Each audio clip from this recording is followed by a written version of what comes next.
안녕하십니까. 리서치센터 이영곤입니다. 6월 15일 리서치 모닝 미팅 방송 시작하겠습니다. 먼저 증시 동향입니다.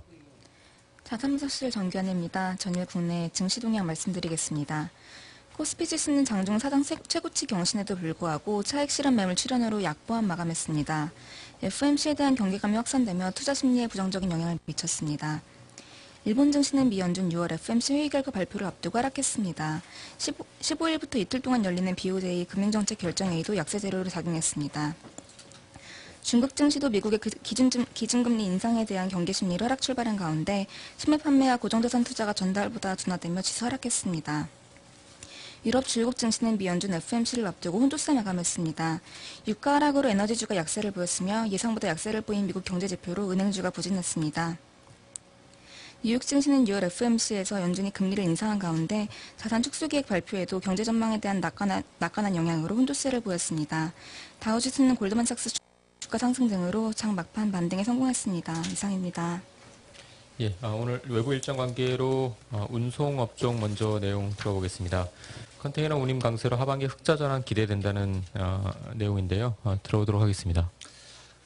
네, 안녕하세요. 저 운송 담당하고 있는 심석입니다. 전일 그 해운주들, 특히 뭐 흥하해운이라든가 좀 많이 주가가 좀 요즘 올랐던 것 같습니다. 그 가장 큰 이유 중에 하나가 최근에 벌크 쪽 BDI는 연초에 좀 많이 올랐는데 컨테이너 쪽 운임도 상당히 좀 많이 강세를 좀 보이고 있습니다.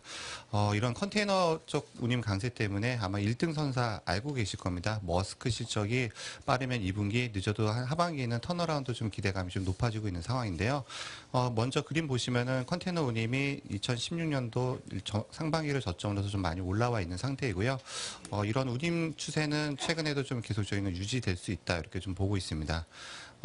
그러다 보니까는 이제 1등 선사 머스크 실적이 지난 1분기였죠. 1분기도 영업 적자를 기록했습니다. 이익률은 마이너스 0.8%를 기록을 했는데요. 아마 2분기부터는 좀 흑자 전환 가능할 것 같습니다. 1분기 때는 아시다시피 벙커유 자체가 상당히 높았는데요. 최근에는 벙커유가 300불 이하로 좀 내려가 있기 때문에 이런 유류비 절감 효과들 때문에 아마 소소하게 좀 흑자 전환 가능하지 않을까 좀 생각하고 있습니다. 지난 2015년도 4분기부터 적자가 좀 계속 이어지고 있기 때문에요. 흑자 전환가 좀 의미가 있지 않을까 좀 생각하고 있습니다. 최근에 보면 컨테이너 선사 흑자 전환의 가장 큰 이유가 경기 회복에 대한 기대감 때문에 물동량이 좀 많이 늘어나고 있고요. 그 다음에 유가 이런 것들에 대한 모멘텀이 있지 않나 좀 생각하고 있습니다.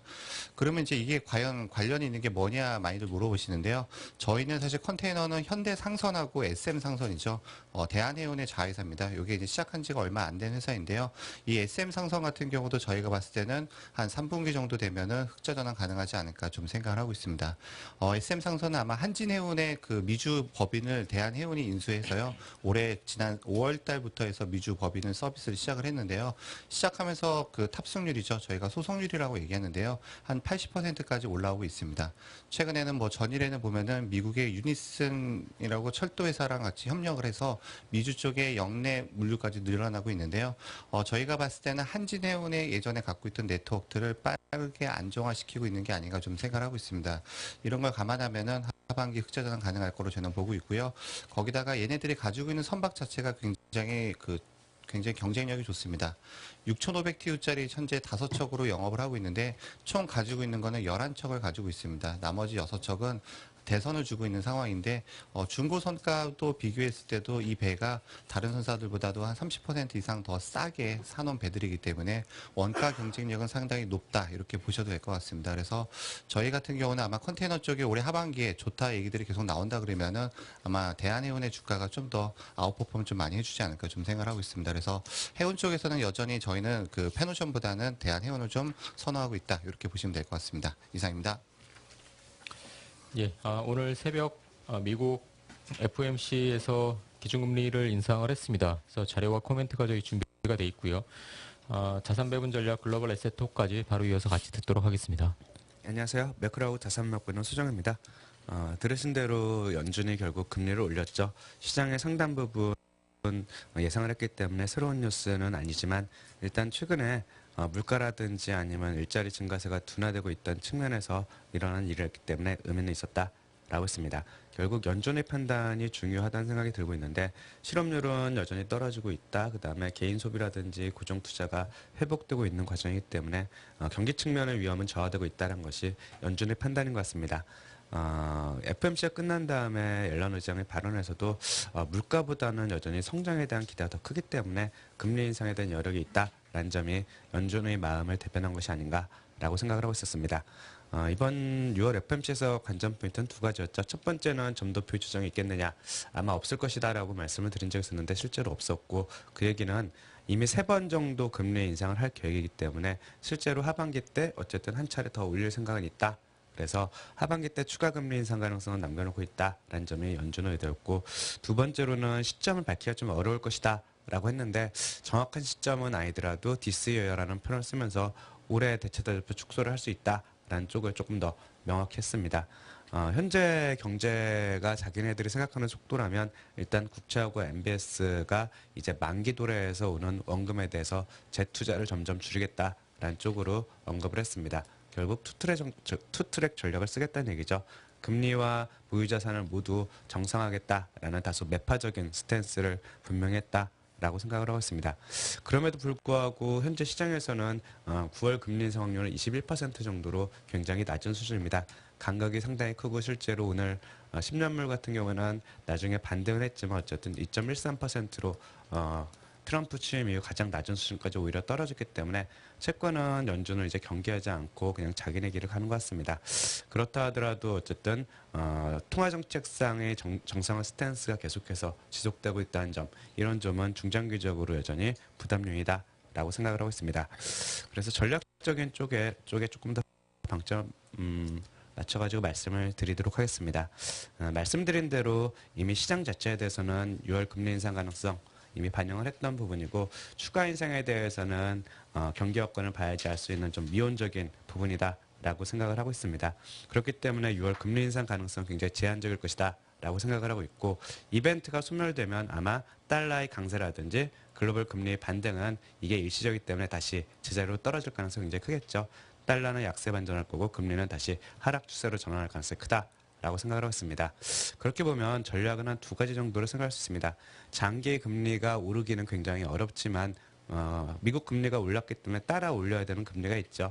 은행들의 프라임 대출 금리는 어쨌든 연준의 행보와 동일하게 움직이는 패스를 갖고 있기 때문에 어떻게 보면 마진 측면에서 보면 그 기술주의 대안으로 미국 금융주, 은행주를 조금 쳐다볼 필요가 있고, 말씀드린 대로 달러의 강세라든지 글로벌 금리가 이제 반대쪽으로 방향을 형성한다면 EM 혹은 아시아 쪽에 통화가 강세가 될 것이고, 자연스럽게 관련 채권도 강세가 될 수 있다. 즉 통화와 채권의 동반 강세가 예상되기 때문에 아시아를 비롯한 EM 채권에서도 일정 부분 수익의 기회가 있지 않을까라고 생각을 하고 있습니다. 이상입니다.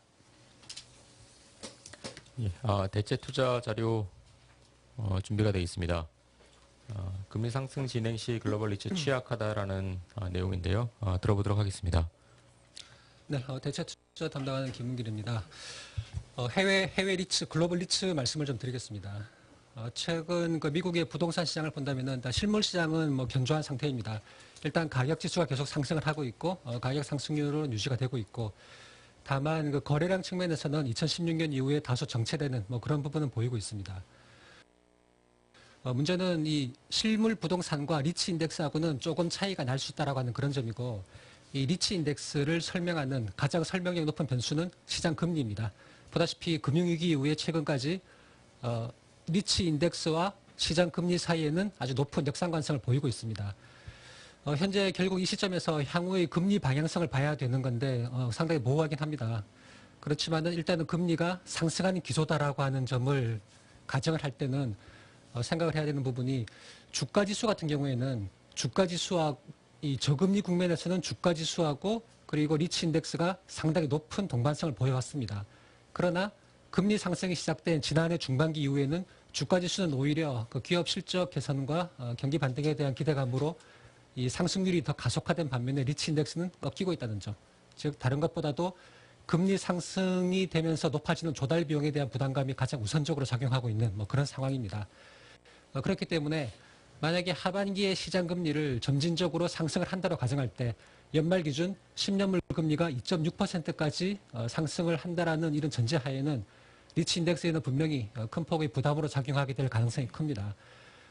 지난해 하반기와 금년 초의 경우를 가정할 때 아마도 리츠 인덱스는 현 가격 대비 약 7, 8% 가량 하락이 가능한 뭐 그런 상황이 아닌가라고 보고 있습니다. 네, 이상입니다. 예, 다음은 중국 시장 분석입니다. 저희 탄탄대륙이라는 제목으로 자료가 계속 나가고 있는데요. 중국 경제 세 가지 허들로 인해서 단기 기대치를 낮출 때라는 제목입니다. 들어보도록 하겠습니다. 네, 안녕하십니까. 중국 담당하고 있는 김경환입니다. 중국 경제 업데이트 드리도록 하겠습니다. 최근에 5월 지표 발표되고 있는데요. 전반적으로 표면적으로 나쁘지 않은 모습을 보이고 있습니다. 수출입 지표 굉장히 좋았고, 어제 나온 5월 소비나 산업 생산, 전월 대비 횡보한 모습, 안정적인 모습이고요. 고정 투자 증가율이 좀 둔화되면서 일단 어찌됐건 현재까지의 모습은 좀 안정적이라고 생각을 하고 있습니다. 저희가 올해 그린 중국 경기의 방향은 상고하저 패턴으로 예상을 했었고, 2분기에 경기가 고점을 형성하고 3분기부터 경기가 떨어질 것으로 예상을 좀 했는데 현재까지는 좀 비슷한 흐름이라고 보고 있습니다.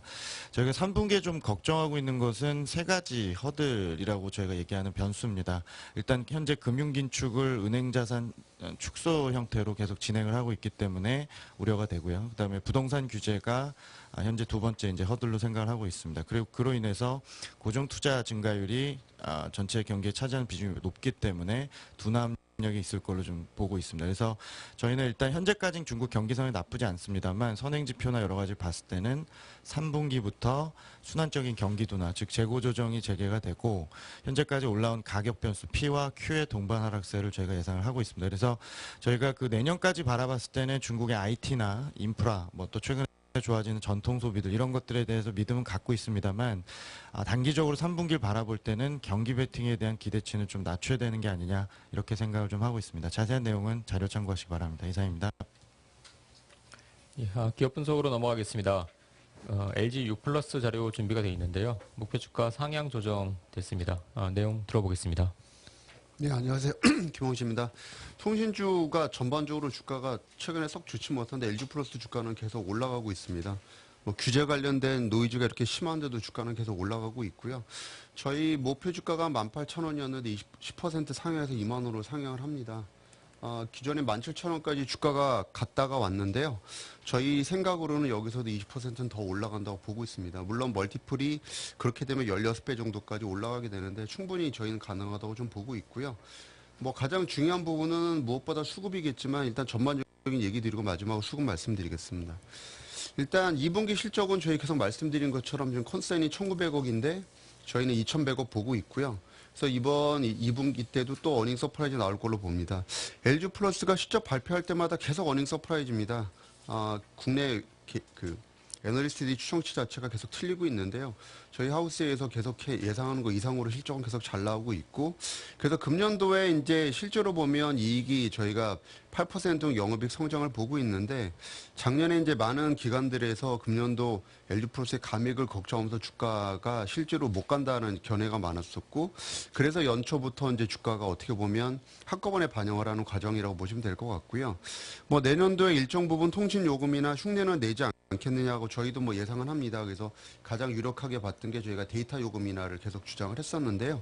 이 관련돼서 새로운 장관 취임하신 유영민 장관도 비슷한 얘기 하고 계시기 때문에 가능성을 염두에 두고 있지만 이걸 감안해도 내년도에 순이익 9% 이상 성장할 걸로 저희가 예상을 합니다. 그래서 실적에 대한 걱정은 전혀 하실 게 없다고 판단하고 있고, 일단 높은 이익 그로스에 따른 주가, 그 다음에 멀티플 상향이 이루어질 거로 보고 있고요. 규제는 뭐 지금 언론을 잘 보시면 뭐 크게 다르지 않게 흘러가고 있는 게 저희 예상대로 결국은 이제 톤이 계속 낮아지고 있습니다. 그래서 어쨌든 미래부 장관이 격이 맞는 분이 오셔서 지금 인수위하고 어떻게 보면 급이 같은 분이 이제 나타나셨는데, 지금 상황에서 보게 되면 어쨌든 이분의 발언이 중요한데, 최근에 말씀하신 걸 보면 이제 기본료 폐지 자체에 다른 대안이 많다. 그래서 말씀하시는 게 경제 활성화 차원에서 여러 얘기를 하시고, 특히 단말기 가격 얘기를 최근에 좀 많이 하고 계십니다. 그래서 저희가 분리공시 자체를 갖다가 저희 리포트로 말씀을 드렸지만 또 이분 자체가 LG분이세요. 그래서 LG CNS 부사장님 하셨던 분인데 분리 공시 최근에 LG가 찬성하는 쪽으로 돌아서고 있기 때문에 저희 가능성이 좀 높아지고 있다고 보고 있고요. 그래서 기본료 폐지 외에 다른 거로 보면 결국 단통법에 대한 수정 저희가 해서 보조금 상한선 없어지는 거 분리 공시 쪽으로 몰고 가서 일단 시장 불만 좀 없애주고 장기적으로 데이터 요금이나 관련된 얘기 좀 하지 않을까 좀 판단하고 있고요. 저소득층 요금 인하 자체도 일단 단기적으로 얘기 나올 수 있는 사안으로 보고 있습니다. 그래서 결국은 통신사에 실적 충격을 줄 만한 요금 인하는 없다. 계속 자신 있게 말씀을 드리고요. LG 플러스의 무엇보다 가장 큰 포인트는 수급입니다. 저희가 금년도 들어서서 저희 계속 LG 플러스 수급 얘기를 굉장히 강하게 하고 있는데요. 저희 최근에 보시면 기관들이 여기서도 더 팔아가지고 지금 기관 비중 자체가 연금 빼면 딱 10%입니다. 지금 저희가 1월부터 6월 달까지 외국인이 4%를 추가적으로 지분을 취득했는데 주가는 40%가 올랐어요. 근데 여기서 기관들 지분이 연금 빼놓으면 딱 10%가 남았는데 아직 3%를 더 살 수 있습니다. 저희는 뭐 상식적으로 판단했을 때 20% 정도 올라가는 건 외국인 마음에 달렸다고 보고 있고요. 이분들 같은 경우에 지금 언제 살 건가 보면 어쨌든 2년 뒤에 5G가 저희가 예정이 돼 있고 금년도 실적이 좋고 2분기도 서프라이즈가 나온다면 망설 이유가 없겠죠. 저희는 2분기 어닝 시즌에 추가적으로 집중 매수가 들어올 거로 보고 있고요. 주가는 무조건 올라갈 수밖에 없다 판단입니다. 이상입니다. 예, 다음은 의류업종의 TBH 글로벌 자료입니다. 역시 목표 주가는 상향 조정이 된 자료인데요. 실적 추정치 역시 상향 조정됐습니다. 내용 들어보도록 하겠습니다. 네, 안녕하세요. 담당 이화입니다. 그저께 어제 이렇게 TBH 글로벌 주가 흐름 굉장히 좋은데요. 원인은 2분기 실적 개선으로 좀 보고 있습니다. 원래 제가 한 10억대의 손실이 날 것으로 예상을 했었는데 BEP 잘하면 흑자 전환이 가능할 것으로 보고 있고요. 주 개선 요인은 국내하고 중국 쪽에서의 손실폭 개선이라고 보시면 될 것 같습니다. 국내는 현재 4, 5월 누적으로 한 영업이 한 10억 정도를 내는 상황인데 6월이 워낙 비수기이기 때문에 이거보다 좀 낮게 한 7억 원 정도로 예상을 하고 있고 중국 같은 경우에는 현재 4, 5월 누적으로는 이익이 나고 있는 상황인데 6월이 좀 비수기 있고요. 또 위안화가 계속 빠지고 있는 좀 주춤하고 있지만 위안화 약세로 가고 있어서 이에 따른 좀 손실이 반영이 될 것으로 예상을 하기 때문입니다.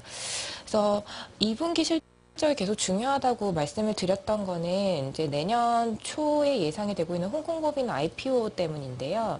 이 IPO를 위해서는 좀 중국 쪽에서의 수익성 개선이 전제되어야 합니다. 그래서 그거를 위한 3가지 반항을 현재 진행을 하고 있고 오프라인 출전 속도 둔화와 비효율 매장 정리, 그리고 중간관리자 제도와 대리점 전환을 통한 고정비 부담 완화는 이미 1분기부터 나타나고 있다 이렇게 말씀을 드렸었고 또 온라인 채널은 이 티무 징동 VIP닷컴에 대해서 계약 조건을 변경을 하면서 잠시 중단을 했었는데 지금 6월부터는 다시 진행이 되고 있는 부분들입니다.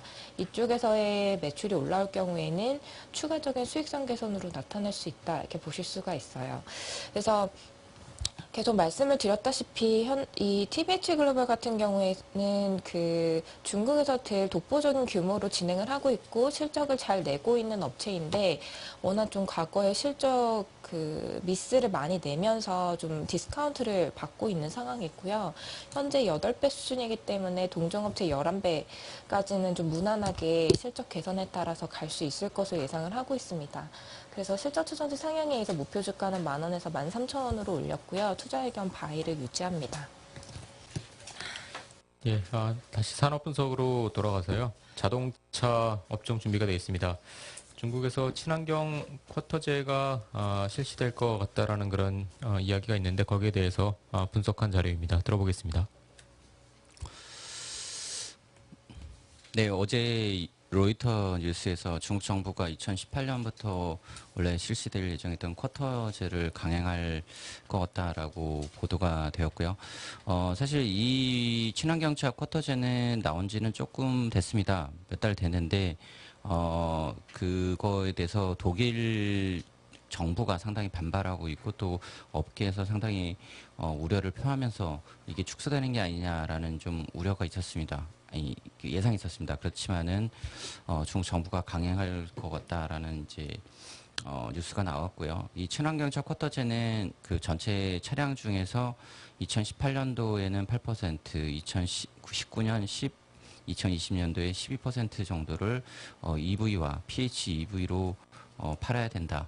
만약에 이걸 팔지 못할 경우는 벌금을 내거나 아니면은 다른 업체한테 크레딧을 사와서 커버를 해야 되는 이런 그 강제 규정이다라고 보시면은 될 거고요.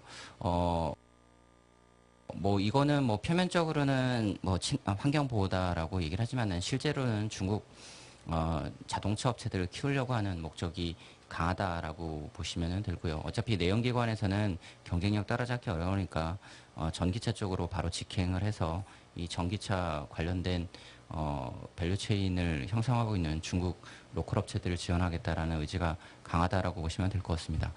사실 중국도 친환경차 시장이 그렇게 자생력을 갖추고 있지는 않습니다. 1분기 때 친환경차 판매 보면은 전년 동기 대비 5% 감소를 했고요. 이 감소의 주 원인은 보조금이 상당 부분 축소됐기 때문이다라고 보시면 됩니다. 예를 들면은 중국의 전기 버스가 작년까지는 보조금을 한 1억 원을 받았습니다.